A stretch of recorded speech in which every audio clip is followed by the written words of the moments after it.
सबके प्रणाम, सबके नमस्ते।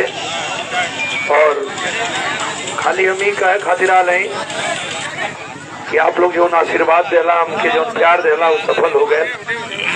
आप लोग का जो काम रहे आप कर देला। अब हमार काम है कि आप लोग खातिर के करी। कोनो भी आप लोग का काम रुकी ना। जौन भी सड़क से लेके पुल से लेके जितना काम है, चाहे आवास को होखे, चाहे पेंशन को होखे, चाहे राशन को होखे, कोनो भी काम हुई आप लोग का, तो आपके बीच में हमारे भाई लोग हों। आप लोग इनके पास कोनो भी अगर पत्रांक भेजबा, कोनो भी अर्जी भेजबा लोग तो के तत्काल काम कराओ का काम हम करब आप लोग खातिर के। और आजमगढ़ में रह के करब। काहे सबके लगत रहे कि जीत के भाग जाई लेकिन वो लोग के हम कहनी तो लोग बहुत गलत फहमी में हवा।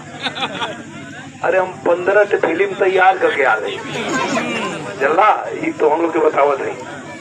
15 को फिल्म रेडी करके आ रही। अगर हर महीना एक फिल्म आई तब वो 15 महीना का काम हम करके आ रही, ठीक है? ताकि यहाँ रह के अब तुम लोग के बीच में अब तुम लोग का काम करी, तुम लोग का आशीर्वाद मिलल है, तब यहीं रह के और आप लोग का सेवा करे खातिर आ रहे। सेवा करे मौका देने वालों, आजमगढ़ का सेवक बना देने वालों, तब सेवक रही तो हम लोग के बीच में और सेवा करी। ठीक है भैया लोग? तो आप लोग ऐसे ही आशीर्वाद प्यार अपन बने ले रही लोग।